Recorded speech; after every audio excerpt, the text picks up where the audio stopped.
Please rise when I read your name. Audience, please hold your applause until the end. Mrs. Rachel Gwynn, the BPS Deputy Superintendent. Dr. Daniel Nearat, the BPS Superintendent. Dr. Joe Hoffman, the BPS Assistant Superintendent for Instruction. Mr. Jack Fry, the Birmingham Optimist President. Mrs. Kyle Hall, the Seaholm Interim Principal. Mrs. Verinda Straughter, the Seaholm Assistant Principal. Mrs. Pam Davis, the Seaholm Community Service Organizer. Mr. Walt Romano, the Seaholm Junior Class Counselor. Mrs. Connie Irby, the Seaholm Business Department Faculty. Mrs. Allison Hendry, the Executive Director of the Birmingham Education Foundation. Mr. Steve Scheib, the BPS Board of Education President. Mrs. Kim Whitman, the BPS Board of Education Treasurer. Mrs. Adrienne Young, the BPS Board of Education Trustee. Mr. Brian Jennings, the BPS Board of Education Trustee. And from the Career Day team, Mrs. Judy Stahl, the Seaholm College and Career Counselor. Mrs. Ann DeBoer, the creator of Seaholm Career Day. Mrs. Alicia Green, and Mrs. Rosemary Rosselli-Scheidt, our Career Day coordinators. Thank you very much to all of you.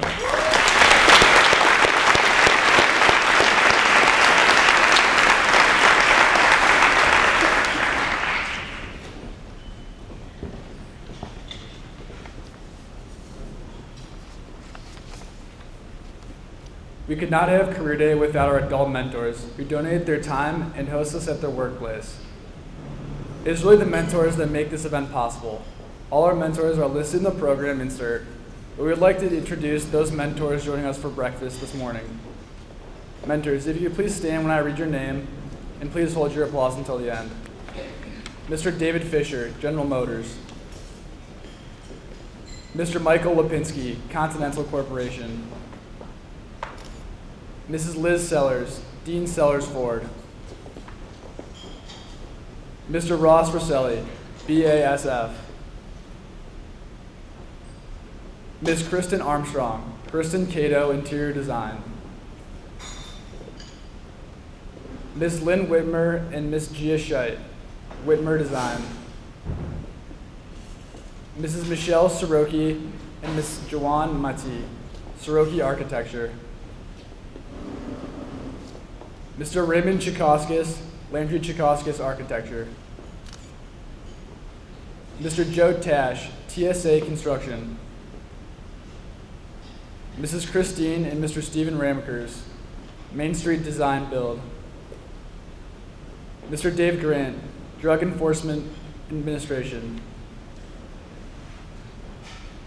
Ms. Jennifer Hammond, Fox TV2 News Detroit. Mr. Keith McCormack and Mr. Brad Shepler, Hubble, Roth, and Clark Civil Engineers.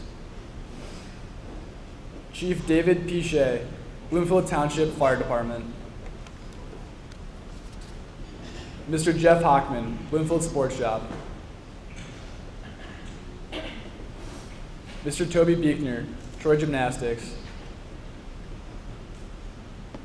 Mr. Bill Lee, Flagstar Strand Theater for Performing Arts. Mr. Bill Blackwell, Blackbird Productions.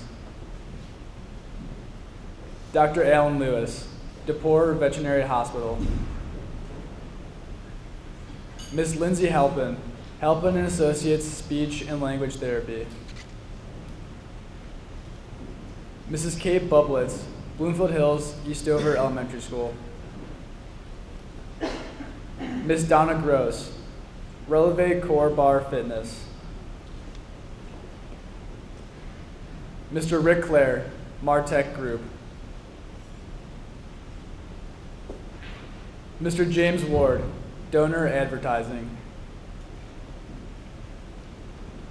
Mr. Brett Galloway, Trinity Health. Ms. Tracy Marisi, 3M Company. Mr. Mike DeGeeter, Multi-Bank Securities.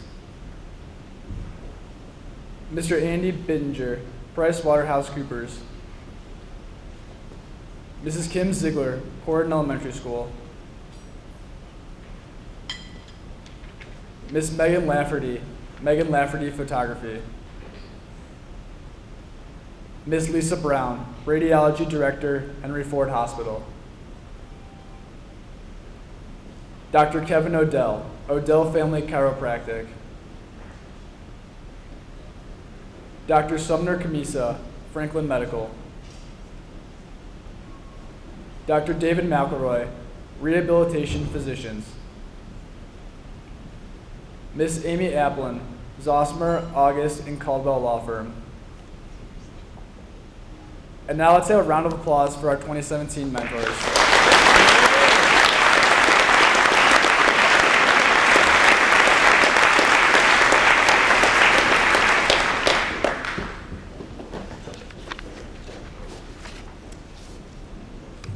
Hello, I'm Olivia Rosselli. Please allow me to introduce our two keynote speakers for today. Mr. Steve St. Andre is a pioneer in digital marketing. He is the founder and CEO of Shift Digital, which delivers measurably successful marketing solutions to several major brands. He launched Shift Digital less than 10 years ago, and it currently supports more than 20 top brands in North America, Europe, and serves as an efficient tool for thousands of retailers. Prior to Shift Digital, Mr. Steve St. Andre was a member of the initial startup team that created FordDirect.com. Prior to FordDirect, he served as the director of corporate strategy for AutoWeb.com. Mr. Steve St. Andre earned a Bachelor of Arts from MSU and a Master's in Business Administration from U of M. Ms. Ashley Cox was the fifth member and first woman to join Shift Digital and played an integral role in the growth of the company.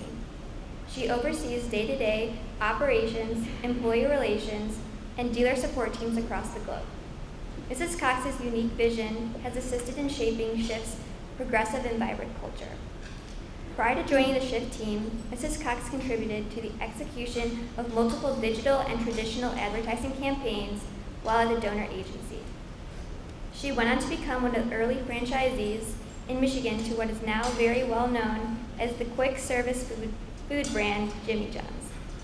Mrs. Cox is also a graduate of MSU. Please offer a warm welcome to Ms. Ashley Cox and Mr. Steve St. Andre.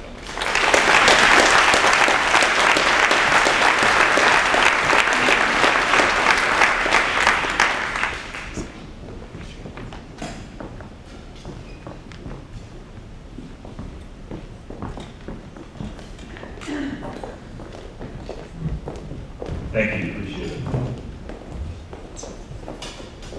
Great. So, first of all, thank you for having us. We are thrilled to get the opportunity to do this. Ashley and I are very used to this, and then we get up in front of the company in a very similar fashion in two schools. And we always guarantee our employees a couple of things. One, you will not see an amazing presentation today. That's kind of not our thing. What you will see is something very authentic, and it's how we really built the business. And our Q&A is really one of the things that our employees like the best about Shift Digital.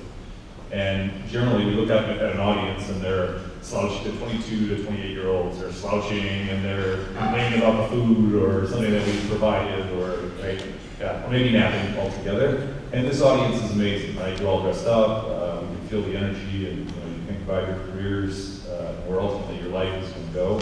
It is inspiring and humbling for us to get the opportunity to speak to you today. So we're very appreciative to get that opportunity. My niece and wonderful speaker Olivia did a nice introduction for Ashley and myself, but I'll give a little more color certainly on Ashley's background and maybe a little bit as we get into the presentation as well. So I think what's missed is Shift really was out of thin air. Shift Digital, the company that we have, and I'll talk about that in a second. But one of the things that Ashley brought to the table as we started the business was that the whole defining of what our culture was going to be. And it's really a theme we'll talk about today as you think about where you're going to go in college and different groups and internships and perhaps even in your own career in your company, how important culture is and to make sure that you are a fit in that culture.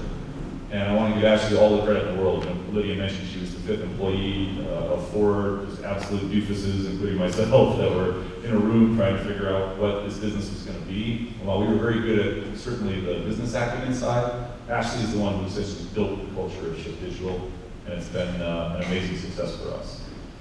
So I guess with that, I'll dive right in and kind of talk about the business a little bit. Has anyone really heard of Shift Digital? Does anyone know what Shift Digital is a little bit? So we are that, I guess, a lot of glass, a lot of lights in downtown Birmingham, right next to Cafe Villa or across the street from Social. What we are essentially is a digital marketing platform. And what that is that we help local businesses understand when they invest in search engine marketing or their own website or they run specific campaigns, how well that campaign actually performed. So think about it as, it could be, it's mostly local car dealers, but it could be local home builders, communities, banks, dentists. A lot of those businesses really want to understand, how can I market online? And our platform essentially tells them how efficient their marketing is. And we started with literally 4 of us in a small room and grew into what today is about 450 employees. We have offices in Australia, Italy, Toronto, and 4 different offices across the US with 250 or so employees here in Michigan. So one of the things we're most proud of is, as I mentioned about the culture of what Ashley put together, is that last year we were awarded actually the top company to work for by our employees through the Detroit Free Press survey.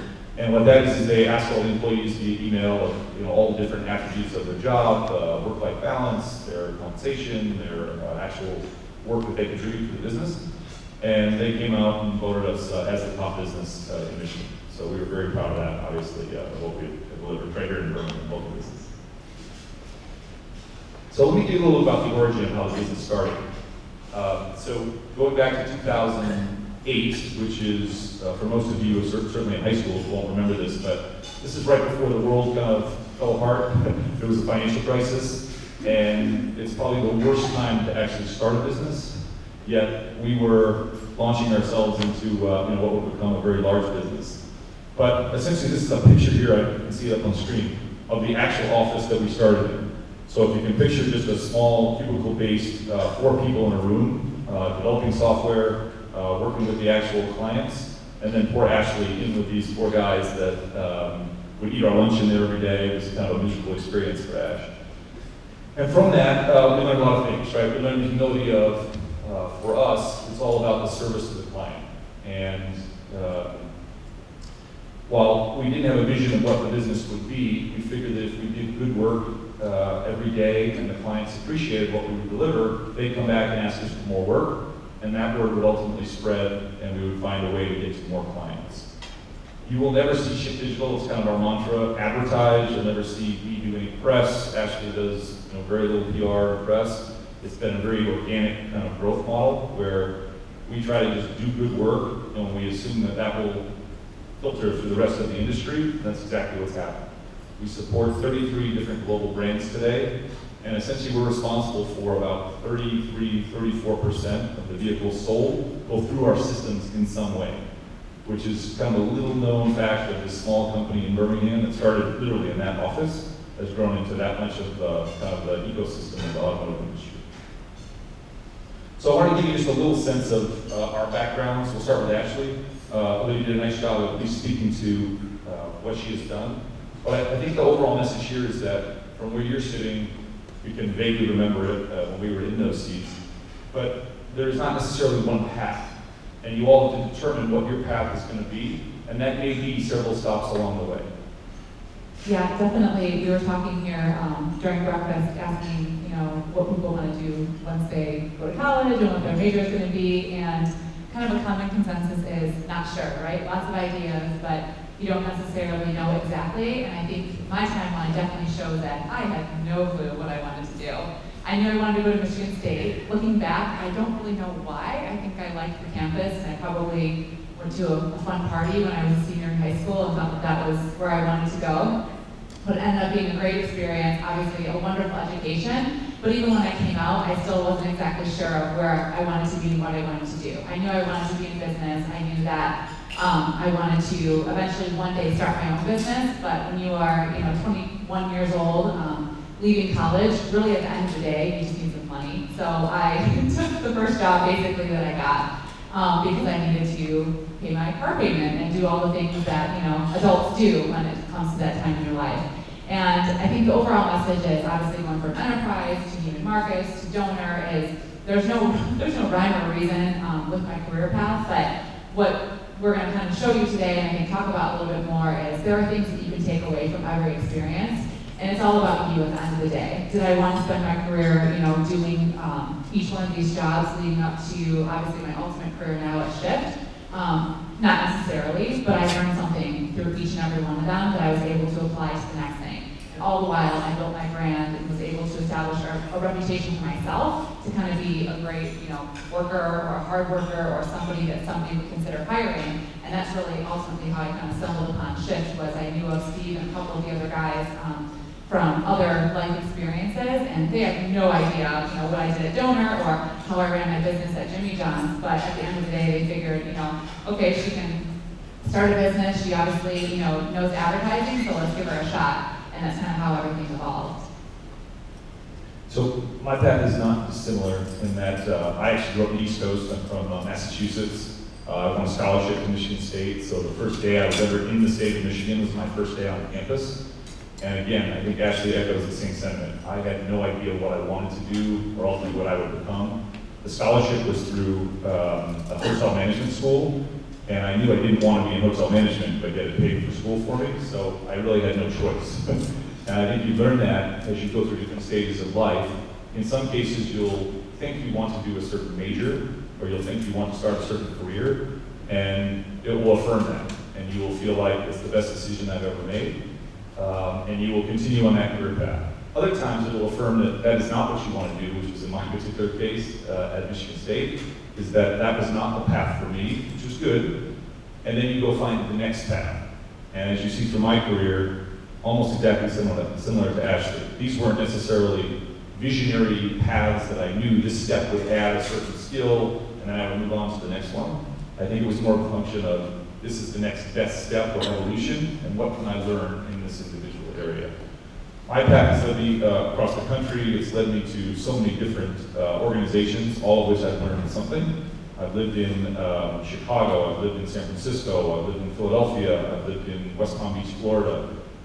Throughout my different stages of my career, which I guess speaks to the ability to be flexible. And I've moved from sales, technology, support roles, and then ultimately leadership and starting companies. So I guess the broad message here is that it's okay not to know. For those of you that do know, I'm envious. I certainly didn't have that same feeling when I was going into my senior year in high school or junior in high school. For those that don't know, I think it's all about the path of learning as you go through different internships, jobs, programs like this. How do you get as much information as possible to make the right decision that ultimately is for you?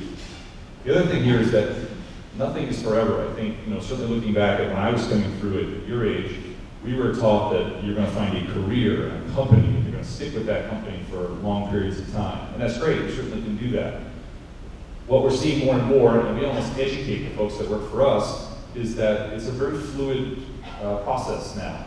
And that you should certainly put everything you can into the company you work for, but at the same time, you're managing your own career, you're managing your own brand, and to the extent that another opportunity comes up at another company, I think it is much more common now. We're seeing people with various degrees of experience. These are actually considered probably less than what we see with a lot of the people that interview with us today in terms of jumping around from place to place or different companies.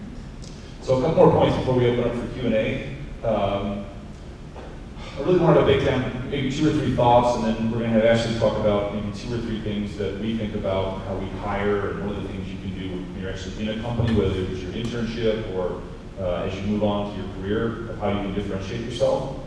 But for me, I guess I wanted to take a step back and look at maybe even a broader sense of, I am certainly aware of my past, and as I think about what I knew or what I wanted to be, and how much that changed from when I was your age to what I am now.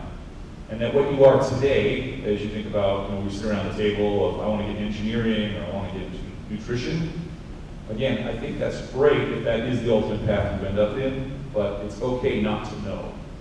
And where you come from today, the things that you do, your friendships, your activities, your athletics, the things that you participate in now, have very little bearing on what your career is going to be ultimately. And I think we put so much time and so much commitment as we look at your lives, right? I have 4 children of my own, and I think about how much practice time and how much dedication they have to do to their activities. That you do have to understand that it matters to some extent that you are learning skills, but what you are today is not what you're going to be ultimately. And that this home here that I grew up in, actually looked at this picture when we were putting together these slides, and said, you didn't actually grow up in that house, did you? And it was actually worse, because this house has been renovated, if you can believe that. That's my home that I grew up in Massachusetts. None of that matters, in the sense that you will develop skills, you will continue on your path, and what you were certainly is part of you, but you will continue to reinvent yourself along the way. I think that's important to understand that I was that kid, certainly, that I just didn't know. Everyone would ask me what I wanted to be in life. I go all the way into college, my sophomore and junior year. I just didn't know. And with that, I think the advice we always give is do something, learn from that thing, obviously, and then you'll progress and find ultimately what your path is. So this is a shot I also pulled out from the past. This is from my first job. This is actually the 1995 Cadillac owner's manual. If you open up, if anyone drives a 1995 Cadillac, first of all, you probably need a new car. But if you go to the owner's manual, 1995, this is actually a picture of me with that ancient computer. See it there, that giant box? That's what a computer used to look like. Clicking away at keys with the giant headset and the bad hair. So my modeling career clearly did not take off. You see that terrible picture? But it was the first opportunity I had. And it was a way to pay my car payment or to get an apartment. I had no safety net in the sense of I was excited coming out of school. We had all these amazing topics and professors teaching us, here's how the world is going to work. And your first job, they hand you a headset and say, go deal with angry Cadillac owners who are stuck on the side of the road. And while on the one hand, it's very different from what you learn in school, and you think you're probably prepared or ready for more heady or more advanced type management, it was what I had, it was my job. And my advice or kind of lesson there is that do everything you can, whether it's a headset or in our company when we bring people in, same thing, they're talking to car dealers, they're talking to home builders, they're talking to banks, trying to support them. And by being the best at that, it will open up new opportunities to the next opportunity of leadership, or what is the next contact, or how do I get into maybe a different vertical or something else. So while it was certainly a very humble start, it taught me a lot, and I was actually pretty good with the headset on. Okay, last point, and this is, I get a ton of questions from people. Didn't get many questions when the world had collapsed and the financial crisis and Shift Digital was kind of on the ropes, but today it's become a very successful business. I get a lot of questions asking me about, well, how did you come up with the idea, or I want to run my own business someday. How do I do that? And I go back to probably the middle of my career. I had 2 or 3 different positions at the time. And I had a brother-in-law, Libby's father, who was a very successful entrepreneur. And I remember sitting down and talking to him. And he and I weren't necessarily very close, but he gave me probably the best advice I ever got in my entire career. And I was saying, picking his brain, help me, give me ideas. And people do this to me all the time. What should I do? What should I get into? And he gave me kind of 2 choices. He said, well, I run a very successful business, asphalt, and you can become a line painter, literally painting the lines on sidewalks and in his parking lots. He's just going to throw me a bone and say, hey, I'll help you out, kid. And this is what the job is. And he then proceeded to talk me out of it by saying, here's a better path. Become an expert in something you know about. So rather than try to find what 5 other people have spent their life or their career trying to master, just become an expert in whatever you're working on, which in my particular area was automotive and customer service, and working with dealers to help them understand what are efficient marketing spend. And I think all too often we get frustrated in a particular position, and that will happen to all of you at some point. You'll be frustrated with your job. People are frustrated with us all the time, although I think we generally have a very good culture at work. But when you run into those roadblocks, I think it's certainly do your best to get through the roadblock. But what are you learning from that particular position? And how do you take that and apply it to what would be maybe your own company or your own platform to get to the next company?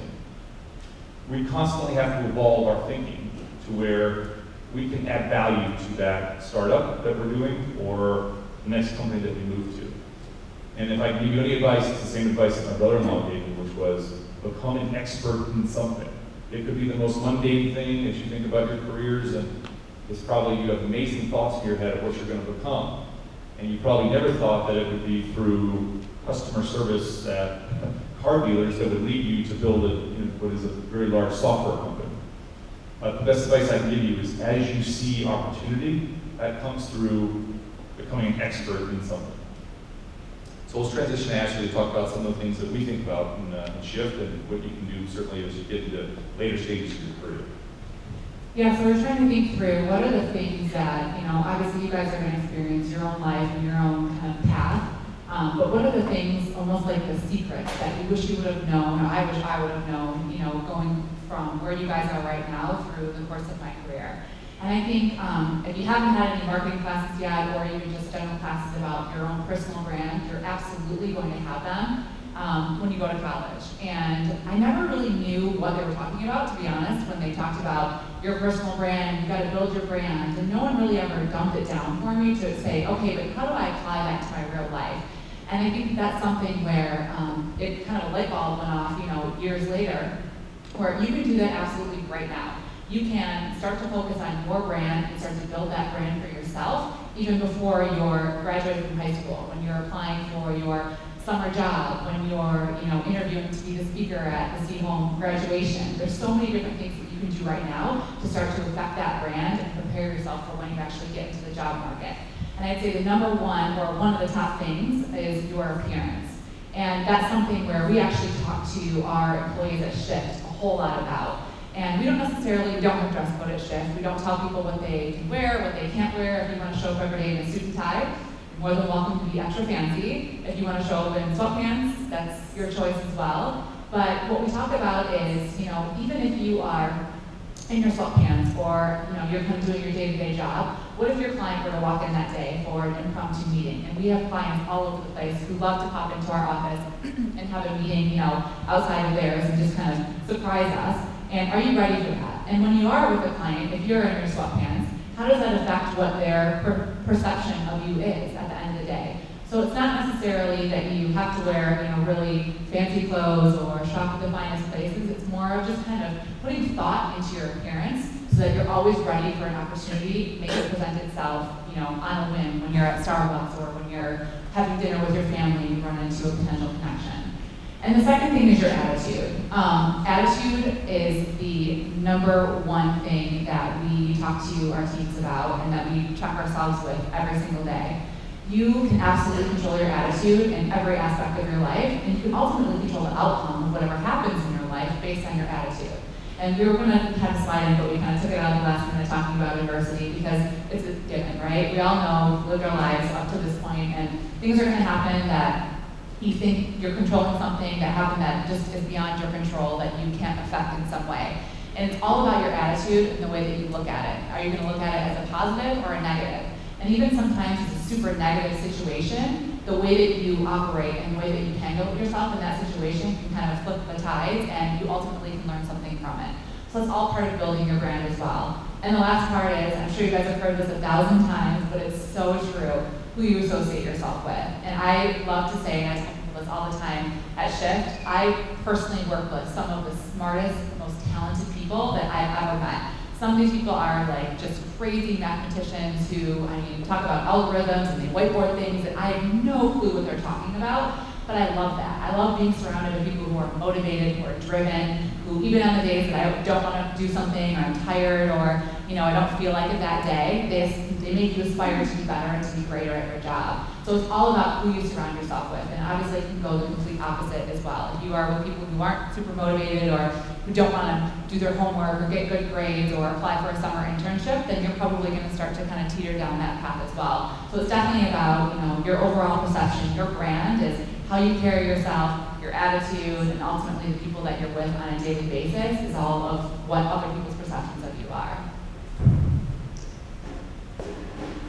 And then some different ways to create opportunities. So I think obviously that kind of builds upon, obviously what your brand is, right? You never know when you're going to get an opportunity. And I kind of touched on it in my bio or my timeline of career, but I had no idea that Shift even existed, or that Steve started the company, or what it would become today. It was something that, because of hard work and obviously a reputation I had built for myself, he took a chance on me and hired me, and we got to grow it after many years to what it is now. But there's so many different things that you can do to kind of prepare yourself. And again, you can start this summer, you can start right now. You guys are all going to go out and shadow after this to the different places that you're working with your mentors for. And that's a great opportunity to get experience, because like Steve said, you might find that you absolutely love something that's totally shocking to you. You never even thought you'd like it. Or you might find the opposite, where you always thought you were going to go down this path, and you might realize, I don't necessarily see myself doing that in the future.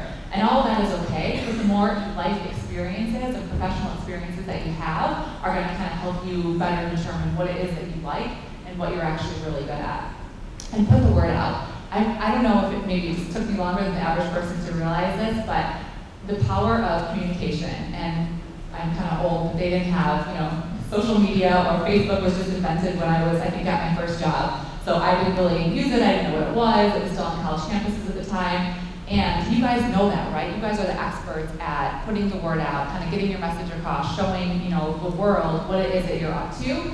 But get it out there. You don't know if you're with your parents, or you're meeting their friends. It could be a colleague, it could be somebody in line behind you at Starbucks, it could be anything, right? You don't know necessarily who you're going to come in contact with, but if you get the word out that you're looking for an opportunity for an internship, or you're looking for an opportunity, you're just about to graduate, or you're not quite sure what college to pick, and looking for feedback, the more people you talk to and ask for feedback, you're not necessarily going to take the specific opinion of one person, but you can use all that information and formulate it into your own opinion and kind of help you drive to whatever your path is going to be.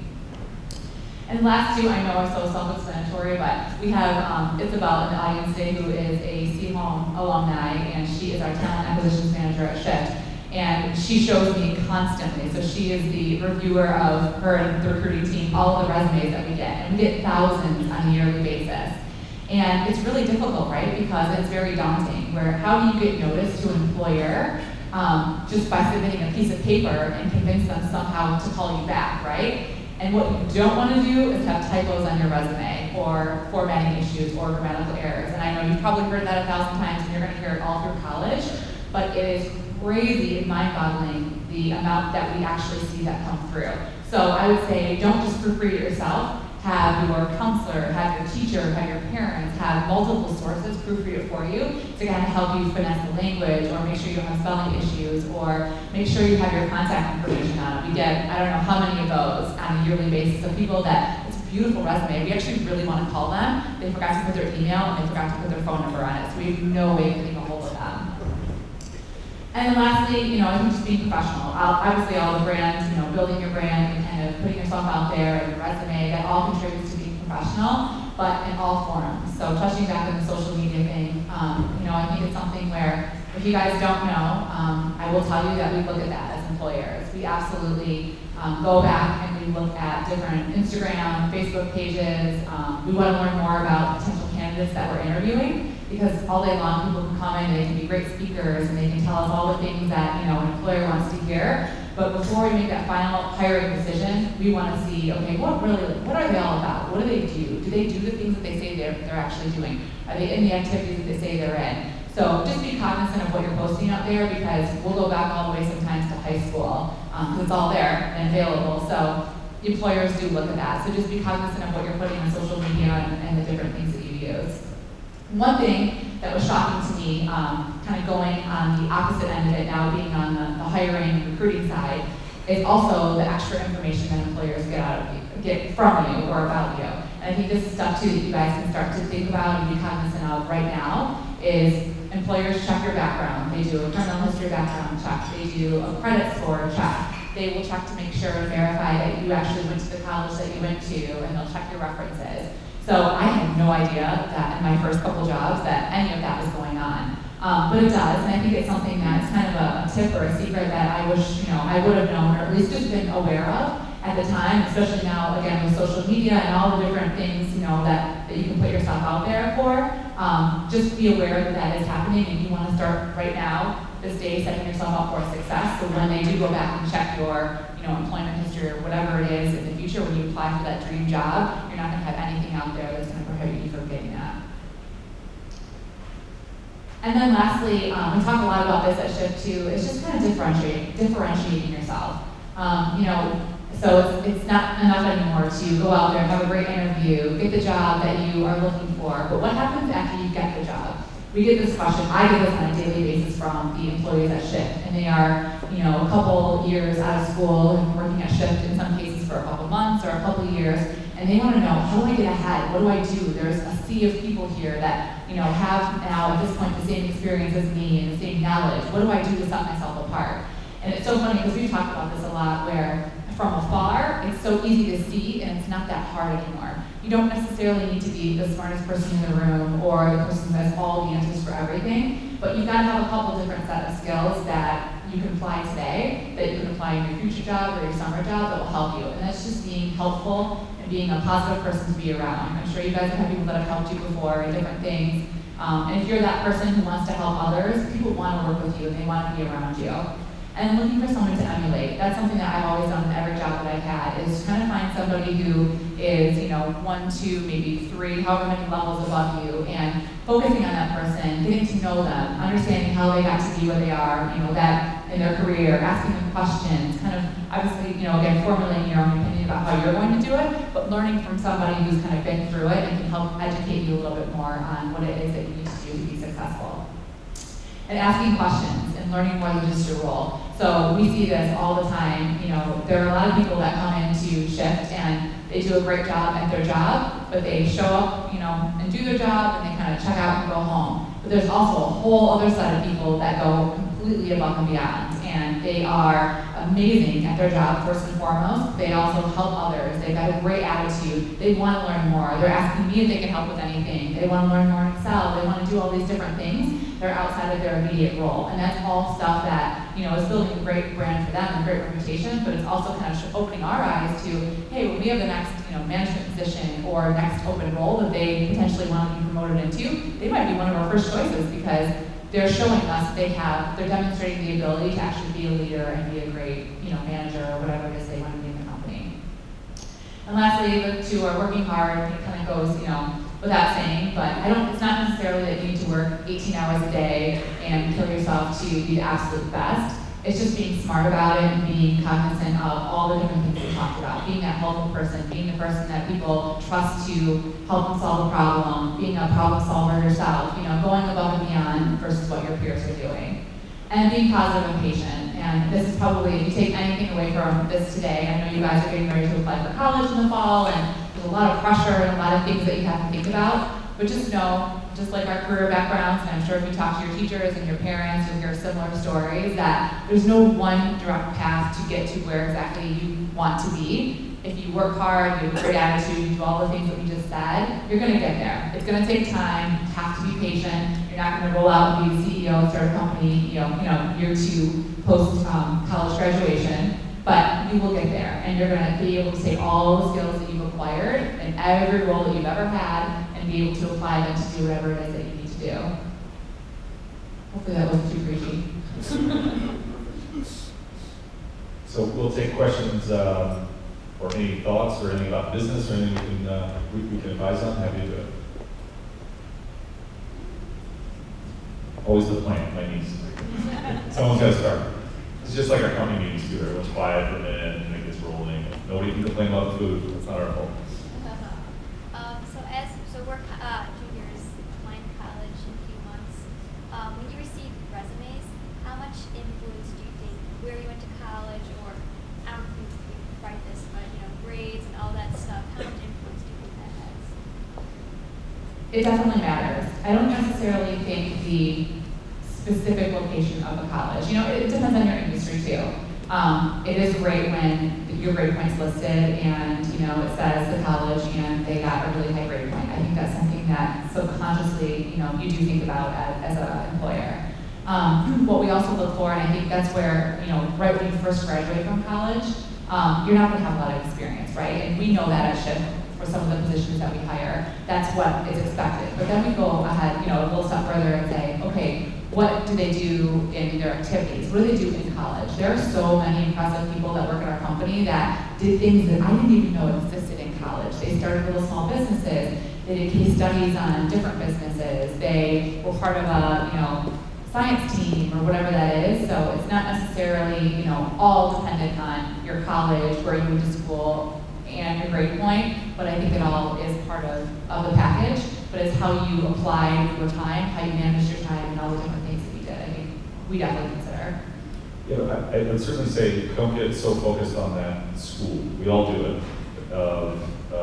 Growing up on the East Coast, the Ivy League was this beyond. If you get in the Ivy League, was the greatest thing, and it's going to set your life up and your career up forever. And it's not that, of course, those are amazing schools, and it's a great start. That being said, the guy that writes all of our technology has a high school degree. It's amazing, right? It's a genius, literally a genius. And when I had experience working at a company called AutoWeb, I don't know if you saw that on the resume path, that was when the 1997, the .com thing was just starting. And every Ivy League kid was working in Silicon Valley, and I was almost with a chip on my shoulder, like, no, this Michigan State guy, they have to be smarter and better. And you come to realize it's a starting point, and it helps you feel good, but at the end of the day, it doesn't matter once you cross that threshold into Shift Digital, particularly, in my experience, my whole career, where you went to school. No one asks you that. And it's kind of the point I was trying to say, go back to high school. I think my own son, for example, Olivia and I were talking about, he spent so much time playing baseball, it's this whole thing. Well, no one in your career is going to ask you to make a catch in center field to see if you're going to get the next promotion or to do something. So those are great things as building blocks, I think, to make you who you are, and of course, achieve the best school that's the right fit for you. But often, we deal with a lot of kids as well that are crushed or disappointed that they didn't get into their dream school. It's okay. You have such a long path ahead. You can be wildly successful regardless of where you go. You can go to community college. Maybe some kids don't have the opportunity to go to those places. And I would argue what differentiates yourself, once you get in the workplace, is more important than necessarily where that piece of paper says. And in fact, sometimes there's a certain level of, I won't say it's across the board, but some of the kids that come in and interview with us, because they went to the upper echelon schools, as the ones that are harder to get into, they almost have a predisposition of, well, I'm somebody, right? I went to XYZ, so I need to be ahead of everyone else. That can almost hurt you in some ways. So I would argue the more you can contribute, the more you can be part of that culture or that team is more important once you cross that threshold, and certainly our culture. Great perspective on career. I agree with everything that you said. You're spot on. I also agree with your comment on the Ivy League culture in that scene. I have two daughters that went to Ivies, and I tell them that that's just the beginning. You are very privileged. You're fortunate to be able to have that, but your work really starts after in the workforce and how you accomplish things. So my question to you is, what kinds of new challenges do kids have today in entering the workforce and building their careers that you didn't have when you did the same thing 20, 25 years ago? Mine was 30 years ago. That's just like 10. I think one of the things is the mindset. So certainly when I came out of school, it was go work for a big company that will take care of you. There was this concept of what's called a pension, which are almost non-existent in the work world today, where if you get with the right company, you hold on, you climb the ladder, and you just listen to what they say, you'll be successful. That has completely changed. And we see people that come in to Shift, certainly, and even in my previous jobs, that they are empowered to ask those questions. Where is this business going? Is this the right fit for me? So I think one of the different challenges that you're going to face coming out in what will be, 6 years or so, 5 or 6 years, is that fine balance between you work for the company, but you're really working for yourself. And you are trying to figure out what is your path. And we see some kids, we laugh about it, there's some kids that have come through Shift, well, kids, just people that have graduated from college that come through Shift, they work there for a year, and they go on to the next place. And there's one guy in particular, because there's a social media site, you probably all know it, LinkedIn, that updates you every time someone gets a new job. And I think this kid is on like job number 14 in the first 5 years, we always laugh when he gets a new job. So I think one of the challenges, it's okay to certainly jump from place to place, to get new experience, to get a new opportunity, but yet balance that with how much is helpful, and when does it start to become almost an excuse to say, well, I'm not happy, they serve French fries on Tuesday, so I'm out of here, I'm gonna go to the next place, and I gotta find a new job. So I would certainly say what's different is we just didn't have that mentality. It was go to work, get to this place, move the career ladder, and if you're stuck, then you consider jumping. You're gonna have to manage that on your own. And with that, I would advise the bigger network you have of good advisors, of people that have been through things, that's invaluable. To where making decisions on my own, I probably wouldn't be paying lines in my brother-in-law's business. Having good advisors, people you can talk to say, hey, what do you think about this? Here are my different choices. I think it's only helpful in ultimately where you're going to end up. And I'd say too, just to add in that, I think you guys have huge pressure of social media because it's in your face 24/7 of what other people are perceivingly doing, or this great job that they have, or little anecdotal comments about how wonderful their life is, and it's really easy to kind of fall into that trap of, well, I need to be that, and I need to have this, and I think I definitely, we did not have that, coming through, and it was hard enough with just pressures of friends and wanting to be successful in your own right. But I'd say take that with a grain of salt because it's all, it's just moment in time things, and you will be successful in your own right, and you'll do the things that you need to do on your own path, and what you see on someone's Instagram feed doesn't necessarily represent, all the intricate details of what's really happening in their life. We're going to do one more question. Okay. So they gave me the mic, but my question is what platforms do you use for people to apply to your company? So we use our website. That's probably our number one driver. We have, all of our positions posted on our website. We use LinkedIn, we use Indeed. Depending on what the position is, we'll use, if it's a technology position, we use a lot of other websites that developers specifically use.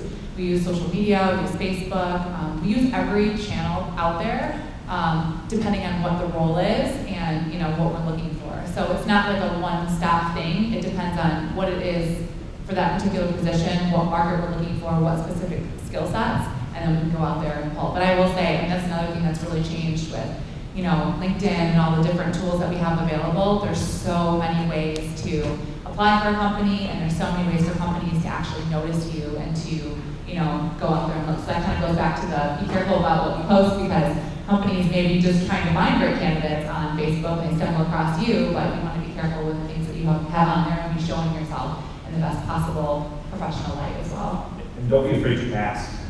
There's certainly putting yourself in the right position, but if you have that great internship that you like, ask the person, ask the CEO, ask the person that is in charge of all the hiring. What do you recommend? Are there other companies like this that you recommend? I think often we deal with people that will come in, do the job, quietly leave, thank us, and then we don't hear from them, and they say, gee, I would have loved to work there, I didn't get an offer. There's a lot of competition out there. Geez, you guys are so educated. There's so many things that you're doing that we never did. Differentiate yourself. Like Ashley talked about it, right? To the extent that you're just in front of people and you're confident with that, you gotta ask for it. Okay, one final question. Okay, so seeing as how important relationships are, I was wondering what advice you would have for us as far as networking goes, and when that begins, specifically for those of us who are not necessarily coming back to Michigan or Birmingham. Yeah, so networking scares the crap out of me. When people talk about networking and what you think about it, like going to an awkward mixer and not knowing anyone and showing your business card, that's so intimidating. So I think what I've realized, and it kind of goes back to you getting the word out, right? It's networking is everywhere. You're networking right now when you're just meeting people. You're networking when you're walking around downtown, going to the carnival. You're going to be networking if you go out of state, in your college or wherever you live in your dorms or your apartment. Networking happens everywhere. And it goes back to just expanding your reach. Get a huge group of people and constantly be authentic and open about what it is that you're looking for. And that's kind of the real networking. And then obviously you can keep in touch with those people. But I think the traditional sense of networking was something that I always really struggled with because it was so intimidating to walk into those things and do what you thought you were supposed to do and get a card and get an opportunity. And I would say that's probably the best way to do it. It's putting yourself out there in every other circumstance. that is how you truly kind of get those connections. I guess lastly on that, I'll sum up 2.5 years of my business school experience. The dean of the business school, he said, if you learn nothing in this entire experience, learn this. If you simply ask people for their advice, they'd love to give it, right? I think there's a barrier with, oh, I'm intimidated, or I don't want to come up to someone out of the blue. People love to give advice, especially for young people coming up. To the extent that you ask them, like, hey, can you give me advice on this topic, or what I should be doing? People love to give that. People like to help. We certainly get that all the time. To the extent that you can get very comfortable in how you ask for that, it will be successful. It's the best I can help you.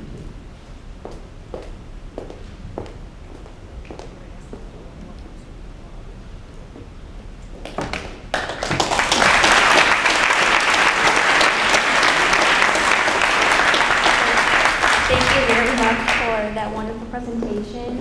We are so thankful to have you here, so thank you. Can everyone? So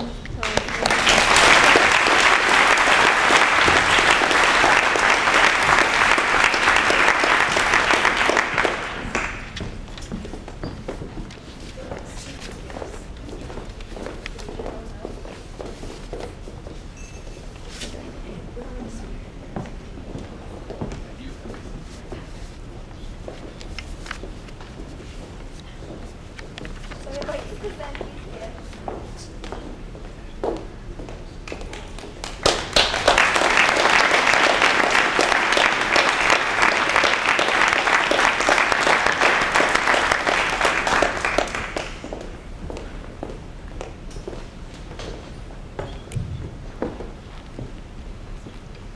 Right now, we would like to thank the Christian Life Center staff. They've been very gracious to host us. So thank you, Mrs. Lisa Wells, Mrs. Becky Bowers. And also thank you again to our many sponsors, the Birmingham Optimists, Birmingham Education Foundation, and the Seaholm PTA and Seaholm Student Congress. Thank you.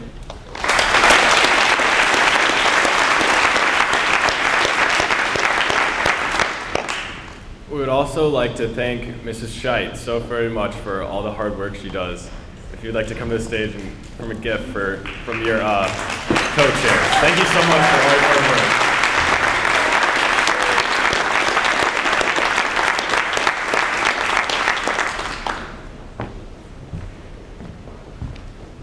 I'm Christine Lipinski. I represent one of the board of directors here for the Birmingham Optimists. So on behalf of the Birmingham Optimist Club, welcome to Career Day 2017. This began 6 years ago in a collaboration between the Birmingham Optimist Club and Seaholm High School through Mrs. Ann DeBoer. We're so grateful.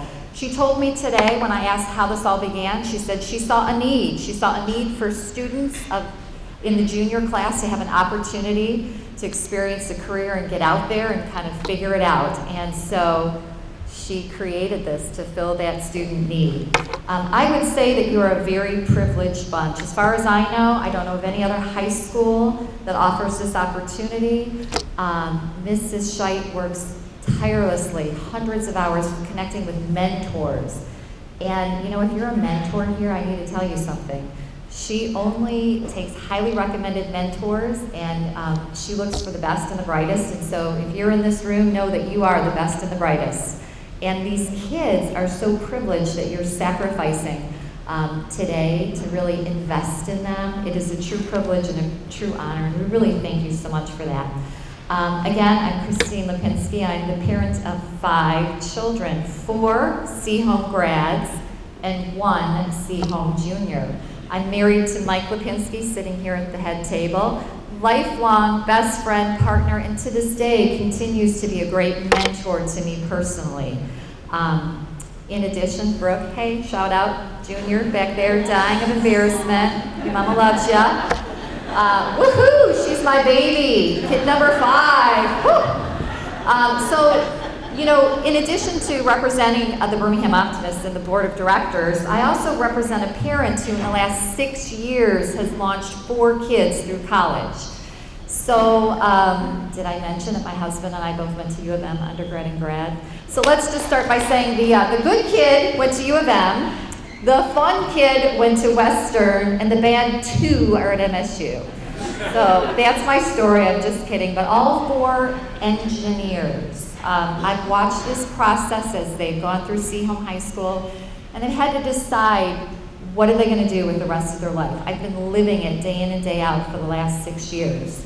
And this is what I've observed, that we as adults, as parents, as educators, this room is filled with educators, spend a lifetime trying to mold you, right? We want you to be, students of integrity, and we want you to be collaborative workers, and we want you to be strategic thinkers, right? Are all these words coming back to you? We want you to achieve your potential, and we have molded you into incredible young adults. That's been our goal, our life work, our passion, right?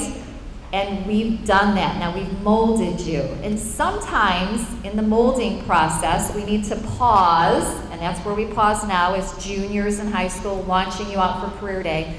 And now we need to unfold. Who is it that you really are deep down inside? What is it that you're really passionate about? What is it that you want to spend the rest of your life pursuing?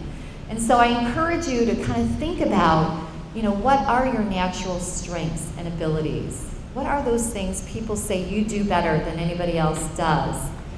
And figure out how that can take you into the marketplace we call the real world of career world.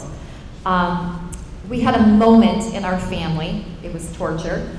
Every year I write a Christmas letter and send it out to the family, and blah, blah, blah about each little child and their gifts and what they're doing from the time of birth till present. And every year I save the copy of the family Christmas letter and I put it in an album. And one year my daughter Rebecca was in her 2nd year of college at U of M, so she'd only been there a year and a half, and she was a chemical engineer. And that Christmas, I came up with this great idea. Let's read through the whole album of Christmas letters from like day 1.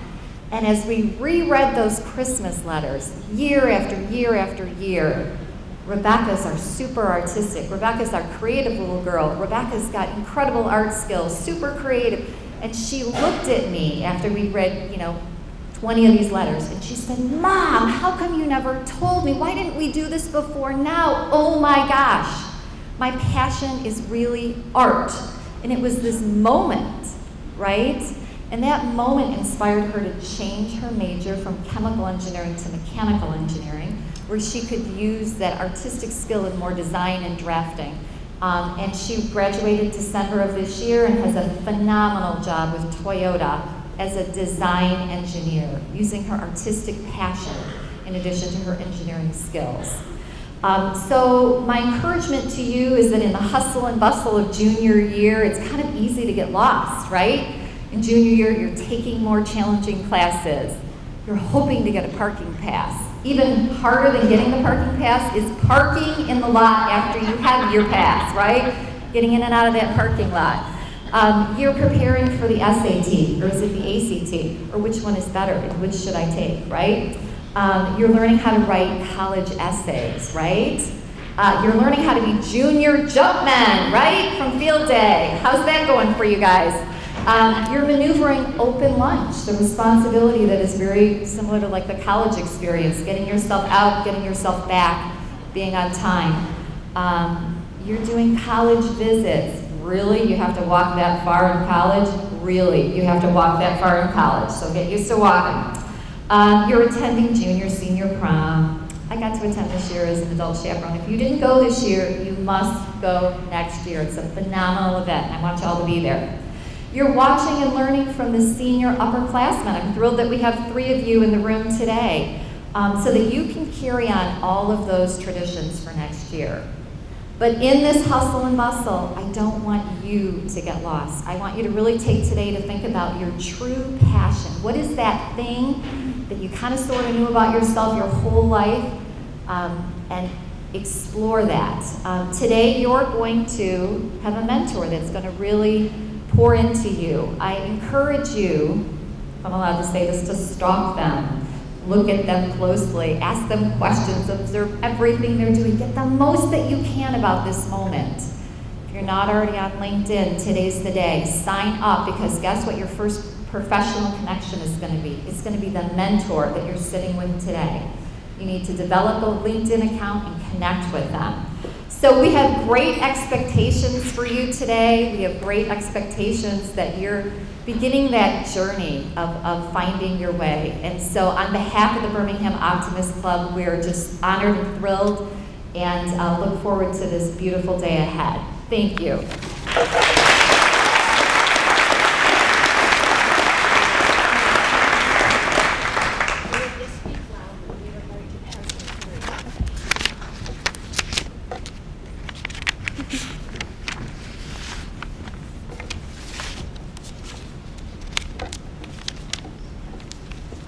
Okay, so we have a few announcements. Really loud. We would like to express our appreciation to our mentors with a thank you gift. So the box wrapped in the center, each mentor, please take that. It's a little charger. And then students, if your mentor did not attend breakfast, make sure you grab one per mentor each. And then for all adults, Optimist members, and BPS guests, we'd also like you to take a box. And for all the students, make sure you come back to the Media Center at Seaholm by 2 p.m. or you will be marked absent. So make sure you're there. Even if you end early, still come at 2 p.m. And then bring a pen and drive safely, and see you there.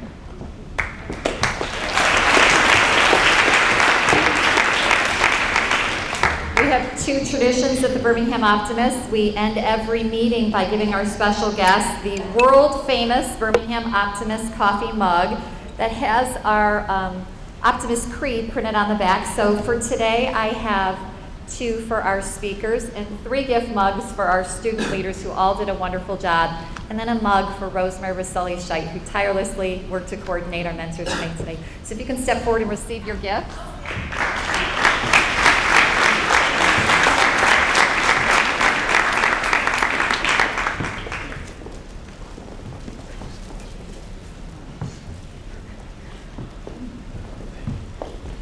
Okay, and then we stand and end every Optimist meeting by reading the Optimist Creed. So if you could all join me by standing.